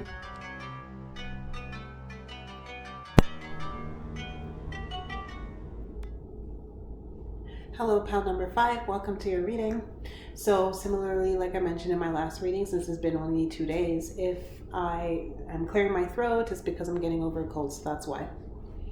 So on your screen, you should have the cards that you picked from the intro. There seems to be always one pile that always gives me at least one extra card than I want, and this is your pile. So you got 3 cards instead of 2. You have the Detox, Cleanse and Restore Yourself. You have the Epoch, Pause in Your Journey, and you have Effervescence, Cultivate Love. So before casting the remainder of your cards, I had a vision of a field of flowers. I think they were tulips. And they were, okay, you know that scene from Harry Potter when the Dementors are coming and all of the flowers wither? That's what I saw. So they were all black and they all withered and dried up and died almost like within 3 seconds. So I tried to clarify, what's causing this, and then I saw like an adult standing rather tallly, if that's even a word, above the fields. And it's funny, the funny thing is you weren't there, so the child wasn't there. This is the first vision I've had where the object of this reading was not in the vision that I had. So you weren't even there. And that's significant, and I'm going to get to that. And I just saw an adult, and I saw the adult, causing it, the flowers, the tulips to wither, kind of like the presence of the Dementors. So, but the thing is, with the adult was forcing this to happen. Dementors, it's just their nature, but this adult was actually forcing this to happen. So you guys were in this vision represented as the tulips, and it reminds me a bit of the Epoch card that you're seeing on your screen. If you see that he has a flower for a head, and the flower is pretty much dead, but in my vision it was even more dead than that. So that's kind of what it's really ironic that my vision just lines up with that. So here he is in this picture with a tulip, looks kind of like a tulip or something, for his head that's withered, and his face isn't even there, and you weren't even there in the vision. So basically you had a very oppressive adult, your parents, and here's the thing, religious figures. So it seems like with every group I've gone off on a limb, like at the beginning, and said that if something and something isn't true, then you pick the wrong pile. So I'm going to do this again for this group. If you did not have a highly religious parent or parents, and also you weren't in church or in any kind of religion where the priest, because I did pull the priest card here, I pulled the God card and the priest card from the archetype decks. So if you didn't grow up in a highly religious household with really controlling and overly religious parents, you picked the wrong pile. This is not for you. Go back to the intro, pick again. Sorry, this is not your group if that's not the case. All of you guys here came from a highly religious household with extremely controlling parents. I'm having a vision of Carrie. Remember Carrie, the Stephen King book / movie?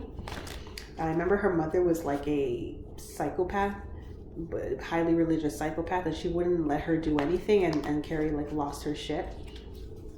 So like that's the vision I'm having. Your parents were highly religious psychos, essentially, and they were backed up and assisted by the religious leader. So whether that's an imam or a priest or a pastor or a rabbi, whoever, they were backed up by this religious leader. So a lot of indoctrination occurred when you were younger. Now, with the archetype cards, I have the scribe card, I have beggar, and I have storyteller. I'm seeing the scribe card in this instance to be representing a canon. Okay, the Bible, the Quran, the Torah, whatever the heck it is, I'm seeing it as representing that canon. So in that canon, with the scribe being followed up with the beggar card, in that canon, or what your religious institution was teaching from that canon, is that it is more godlike and more humble for you to be have humble means, and to be meek, and to not strive to attain a lot in your life. So that's what you were taught growing up. So every time you went to this religious institution, you were indoctrinated with the belief that, the real people who are going to the afterlife, heaven, are the people who are meek, the people who are poorer, the people who are not, running after money, the people who listen to their parents, listen to their religious leader, the people who pray all the time. These are the people who God loves, the people who obey and who stay within their means and who stay within their positions and that sort of stuff. This is what you were indoctrinated with growing up. So again, we have that storyteller card coming out right after the beggar. So you kept continuously being told a story that you need to be in a beggar position, kind of thing. Like it's reminding me of those Buddhist monks, or even the Jains, where they go around begging for food because they're always spending their time in meditation, and they go around begging for food. So it was seen as honorable for you guys to be low income and very devoted to God. This was seen as honorable. So you have it ingrained in you that akin to being honorable and akin to going to heaven and pleasing God is to be low income and to be obedient. That's what you have ingrained in you. So your parents, like almost immediately from the womb, when you came out, your parents started molding you, and they started pruning and killing off any part of your personality that did not coincide with their beliefs. So that's what I saw when I saw that adult. It was a woman, the tall woman, killing off the tulips. What those tulips represent is aspects of your personality. So whenever you wanted to do something that was against their paradigm, you would be severely shut down immediately, like very harshly shut down. So that's why we have here this detox card and the epoch. So what I see from that is that your mother, and specifically your mother, but your parents in general, and also your religious leaders, where it says cleanse and restore yourself, the detox, they were detoxing you from your personality and indoctrinating you into a very closed off box. So the epoch, a pause in your journey, I'm seeing that as, wherever you thought that you wanted to end up, it was shut down.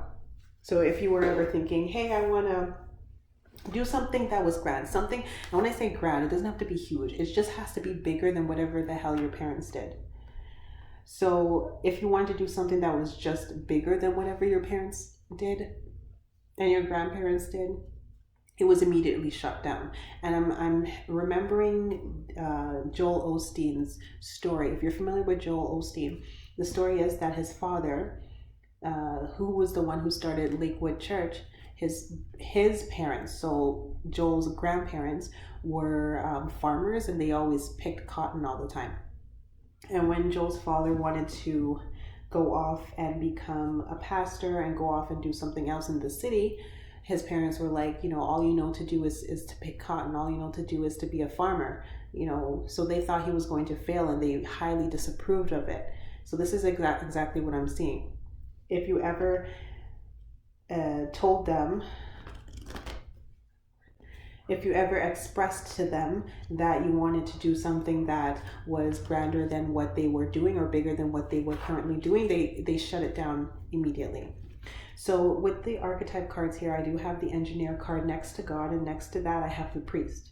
So essentially, you were indoctrinated that God knows best. He is the engineer of all of life, and he is the engineer of the book, the canon that you were reading. And anything that the priest or the pastor or the rabbi would have told you, he was the mouthpiece of God.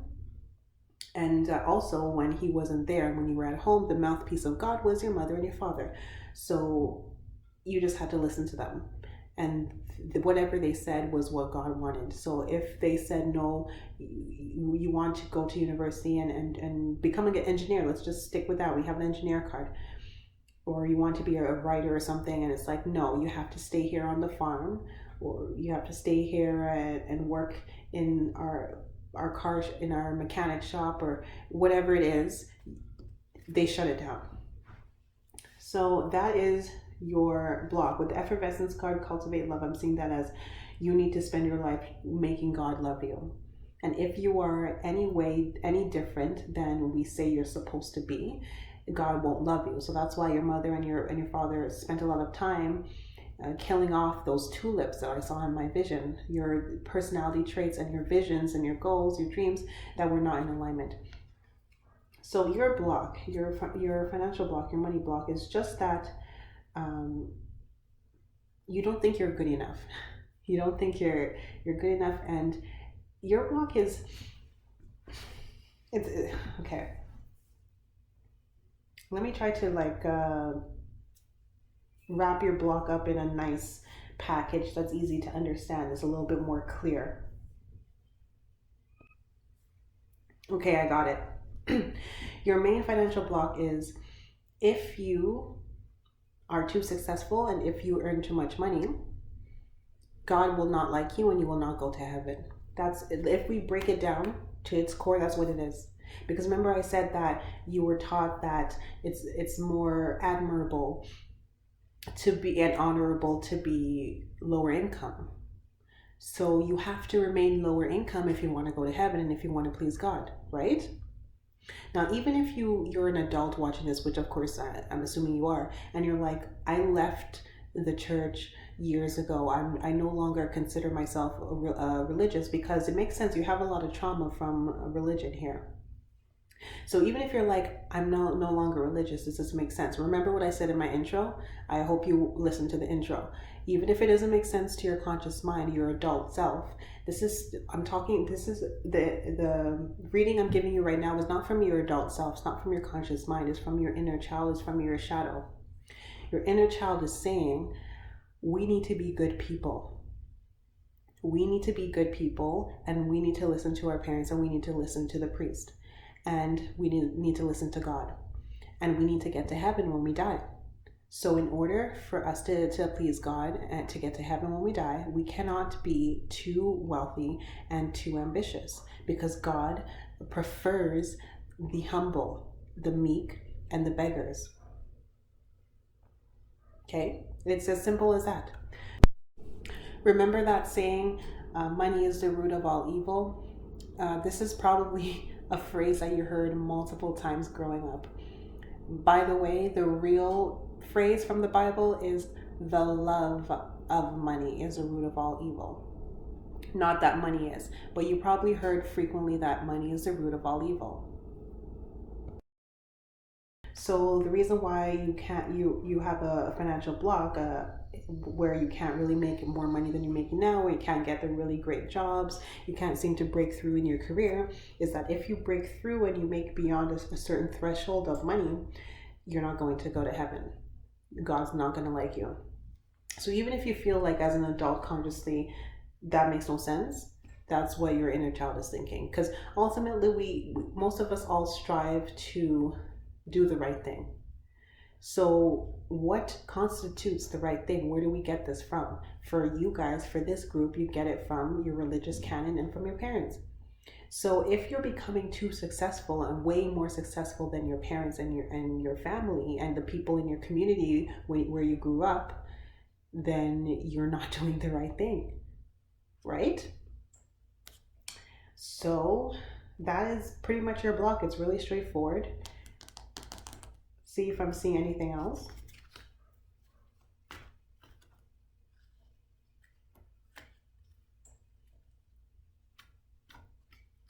I'm seeing something about happiness here. It's more honorable for you to struggle. I didn't say struggle. Struggle is also a big one I'm picking up here. It's honorable to struggle. If you're not struggling financially, you're not honorable because you're supposed to struggle.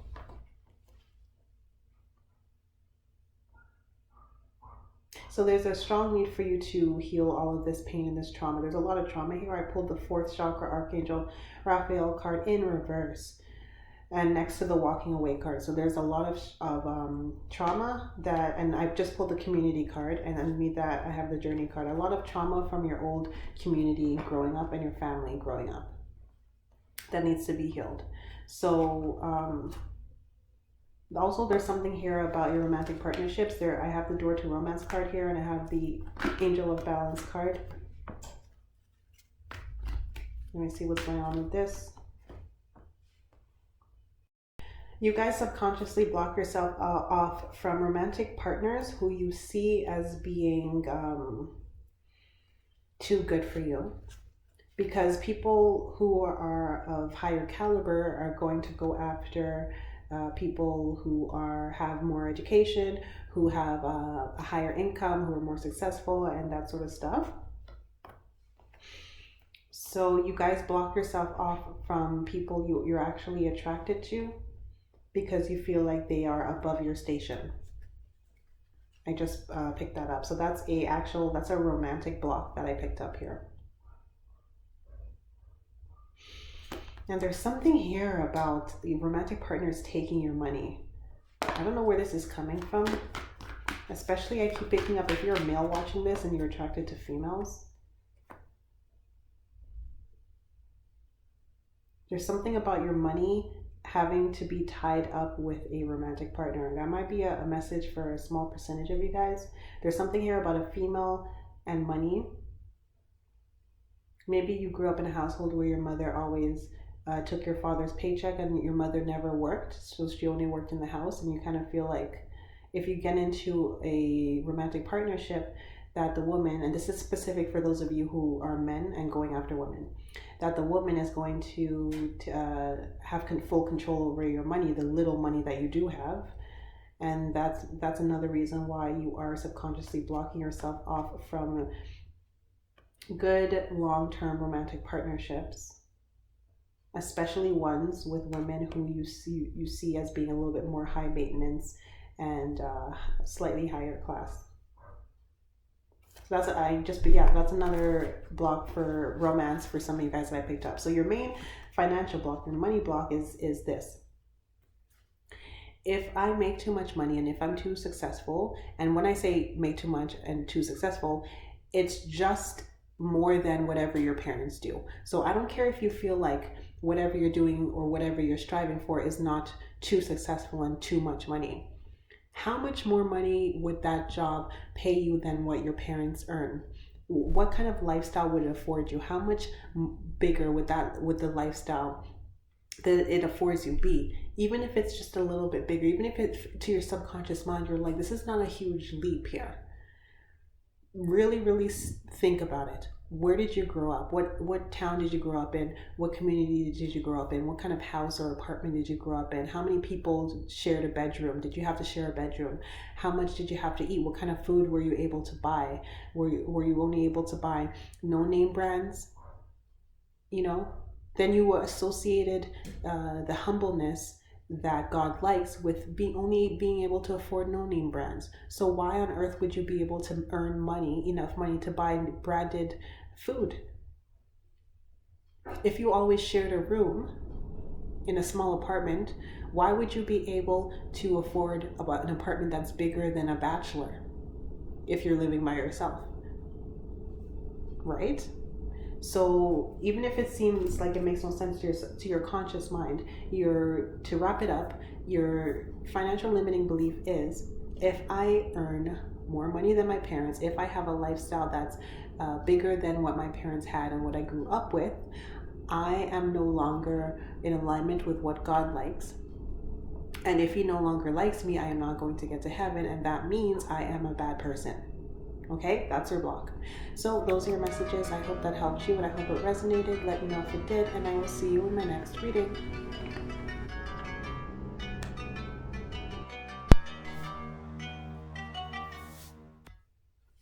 Hello, Pile 6. Welcome to your reading. So as I said in my last video, it's been only like 2 days since then, so I'm still kind of getting over a cold. So if I have to clear my throat or something during this reading, then that's why. So on your screen, you should be seeing the 2 cards you picked from in the intro. The Avenir card, make peace with your past, and the Resilience card, burn away the past. So you got 2 cards about the past. Ironically, this whole reading is about your inner child in the past, but with you guys, it's really heavily emphasized here. So there's a need for you to really let something go from the past. So before casting the remainder of your cards, I had a vision of a child, maybe around 10-ish, no, maybe 9, on a horse. And I saw like a sheet of silver right behind her. So what this represents is that pretty much everyone in this group came from a comfortably middle-class family or above. If you did not come from a comfortably middle-class family or above, I'm going to say that you probably picked the wrong pile, and you should go back to the intro and pick again. Now, your group is slightly reminding me of another group that I already did. So if you picked a secondary group in addition to this one, you may have gone that group where I said I had the vision of the kid on the roller coaster and the parent wasn't paying attention. I'm just throwing that out there. So this is similar in that group too. Those people were middle class or above. You guys here are middle class or above. You guys appear to have come from a family that was wealthier than that group. But it's a general reading, so it varies. Now, the thing is, while you were on your horse, I saw 2 people like behind the fence arguing. So the mother, especially the mother, was heavily arguing with the father. Now, they appear to be divorced or separated in my vision, but they don't have to be for all of you guys because this is a general reading. But they did fight a lot. So your parents fought a lot. Particularly your mother. Your mother appeared to be the instigator of a lot of the fights. But your mother she did appear to mother you, like nurture you rather well. Because with the archetype cards here, I do have the mother card, and it's depicting a woman nurturing a baby, holding a baby in her hand. And in my vision, after she was yelling at the man, she turned around and she looked at you, and she was very coaxing, very like, oh, you're doing well, honey, because you were on the horse, So not all of you guys had to have been on horses frequently when you were a child. But for some of you guys, that may be an actual thing. Like maybe you were always your parents were always taking you to ride horses.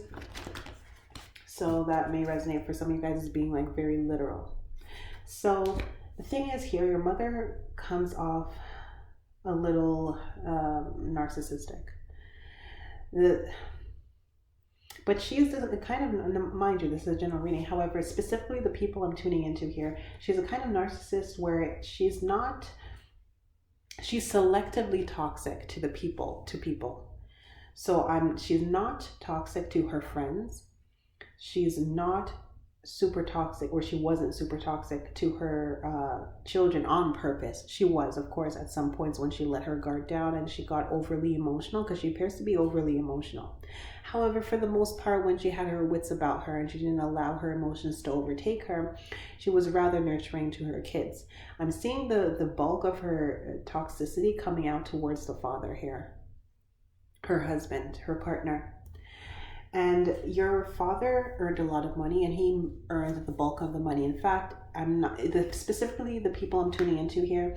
I'm not seeing the mother working. Again, mind you, this is a general reading, so you may be resonating with this specific story I'm telling a bit, but more on the outskirts of it in a way. Like I like to say that with pick a cards, I and other readers, we tune into a very specific group of people, and the other people who pick this group are people who are around the circle in a way. So even if your mother did work, and even if you were just in the middle class, you didn't have enough money to do equestrian and that sort of stuff, this may still be your group. But specifically the people I'm tuning into, your mother did not work, your father worked. Your father earned a good amount of money. Like he earned more than six figures. Like he earned six figures, but multiple six figures. Like not just like $100,000 a year. Like he earned a good amount of money. Okay, you guys had a house, and you had enough money to do equestrians, gymnastics, or whatever you wanted to do as a child. Piano, I just heard. You did. So you were rather coddled by your mother, because your mother was a little coddling, but she was also someone who was prone to yell at you when you weren't behaving in a manner that was very reciprocal and sensitive to her. Like if you wouldn't like eat your food, for example, because you didn't like it, she would see it as a personal affrontation to her cooking. So she would get upset at you. She would have yelled at you, because I mean, quite frankly, all she did all day was take care of the kids and cook, get her nails and her hair done, and talk with her friends. So if any of those areas of her life were insulted, she would see it as a direct insult towards her. Hopefully that made sense. So I'm seeing her as being emotional. She yelled at you a good amount of times, but when you were what is that word? Indulging her. There we go. When you were doing your childly duty and indulging her, you guys had a very harmonious relationship. She would take you with her to get the nails done, the hair done. She would take you shopping, no problem. So long as you were indulging her by being very nice and gentle. Okay. So the thing is, though, your mother was a little bit of a nightmare when it came to your father. I do have this hostilities card here, and from the energy oracle deck, and right beside that I have the woman holding a coin in reverse. And these two cards are depicting what I saw in my vision of the woman yelling at the man and then turning around to the kid. You're doing well, honey. Yes, yes. Like that, right? So here from the archetype deck, I have the Mystic card in reverse and the God card right next to it. The Mystic card in reverse says delusional rapport with the divine. And then, of course, right next to that, we have the literal divine card, which is God. So this woman was a little haughty, your mother. But next to that, next to the Mystic and the God card, we do have the Damsel. So your mother, this group is very specific. Your mother was a very typical housewife, upper class housewife who didn't really like to do a lot of things for herself. Even when it came to taking care of her kids, sometimes, depending on how rich you guys were, because this is a general reading, she may have had nannies and cooks and cleaners. Okay? So she had this kind of like delusion where she was too pretty to do some things, or too delicate to do things, okay? And she expected your father to do everything that was like heavy lifting, both literally and figuratively. And the main heavy lifting is the finances here. So, and this is what we're focusing on because this is a reading about your money blocks. So everyone in this group, you guys won't really be having huge money problems. Like, I did 6 groups, and out of the 6 groups, I can say there are 2 groups where the people, I am not feeling that you're having like actual like real money problems. It's just that you do have a cap. You have a cap. And this is the second group where I feel like you do have a cap. And the other group is that the group I told you about, that where you remind me of them, and you may have picked that pile as well. The thing is, your cap, as comfortable as you are with your income, your current income, the cap here comes from you not wanting to start problems in your romantic partnerships. I don't care if you're not currently in a romantic partnership. Your inner child and your shadow thinks long term. If it is your goal to one day get married, you do not want to be like your mother. And I'm really seeing a bunch of females in this group, but don't worry, if you're a male, this is still your reading, but I'm really seeing a bunch of little girls with their mothers here. You do not want to be like her. So you want to be self-sufficient.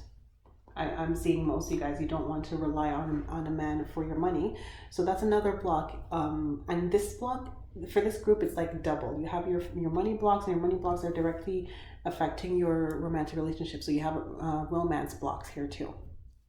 You don't want to be in a romantic relationship with a man who's super wealthy if you have to rely on him too much to pay for stuff.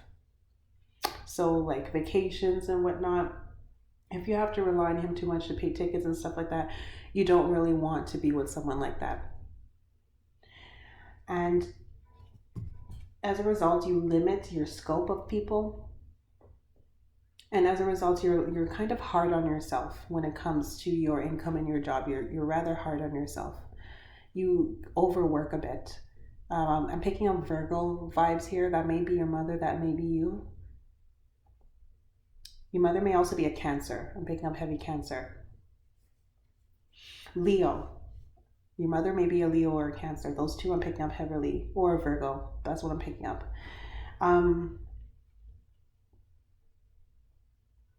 You overwork yourself because you're trying your hardest to not be like your mom. So this also is directly blocking your romance because you don't want to be with a man who earns too much more than you do. And that there's 2 reasons for that. The first reason is because, like I said, you don't want to be reliant on him too much because you don't want to be like your mother. The second reason is that if he earns too much, much more than you do, you are going to depend on him to supplement some of the income or to pay the bulk of the bills and stuff like that. Makes sense if he earns much more than you do. However, the problem with that is that you associate the man paying most of everything with disharmony in the home and in the relationship. So those are the 2 reasons why you do not want to be with a romantic partner who earns more than you. You do not want disharmony in the home, and you feel like if he earns way more than you, it's akin to, it automatically means there's going to be disharmony in the home and arguments. And you also don't want to be reliant on anyone. You want to be independent. Now, in terms of your blocks for money specifically and your income, so I had to pause the video for this one because this one's a little throwing me off. I'm not seeing much of a financial block for you guys because I am seeing you guys earning a lot of money. But of course, most people do have a block. Unless you're a multi-billionaire, everyone has a block. Even if you're a multi-millionaire, even multi-millionaires have caps, right? So even if you do earn a lot of money, you still have to have some sort of cap somewhere, especially if you're clicking on this video.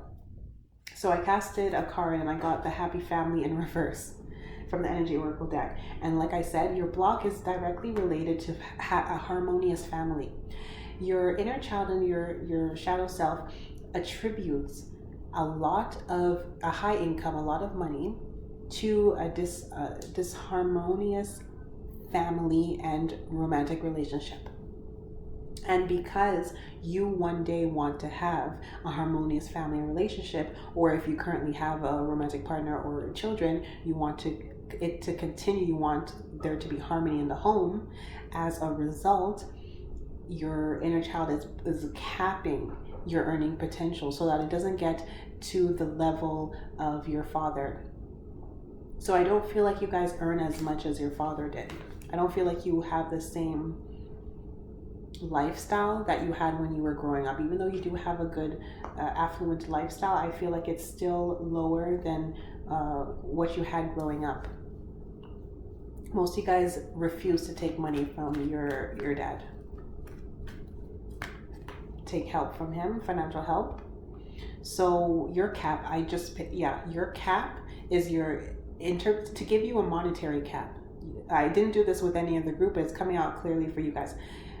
If you want to know what your monetary cap is, your paradigm, how much did your father make when you were a child? If you know how much he made, that's your cap. You don't want to earn as much as him, because you associate that amount of money and that type of lifestyle with disharmony in the home and romantic partnerships, relationships.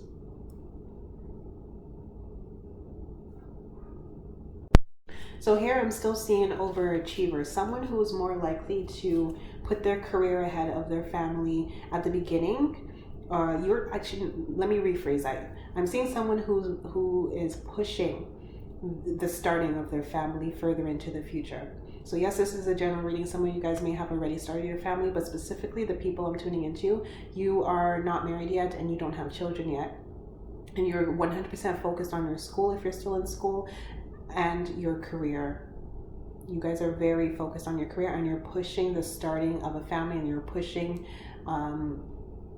getting married. And even though you don't feel like you're doing it consciously, like I said, your inner child is trying to make sure that you yourself earn enough money, not as much as your father though, but enough money that on your own, that when you do get married, the male will not earn significantly more than you.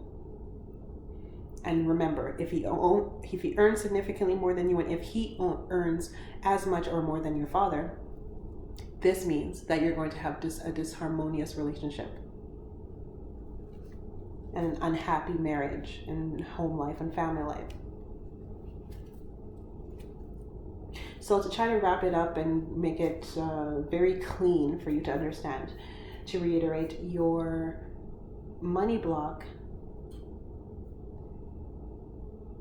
is that if you or your romantic partner earn as much or more than your father did when you were a child, this means that your relationship will be disharmonious and angry with lots of fighting and unhappy.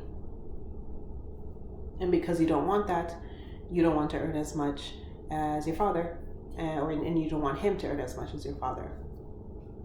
So you might also be subconsciously blocking your romantic partner if you actually are married. Just a side note there. You might be blocking him from earning more. If you find that he's going after promotions, or he's trying to increase the income levels of his business, and there's always seeming to be a problem, hate to say it, but it's you, subconsciously. Okay, so let's see. The second money block is just the fact that you are overworking because you don't want to receive help from other people, specifically men. You don't want to receive help from your father or your husband, your future husband or your current husband or boyfriend. So your other money block, your second money block, is if it's weird because you have to.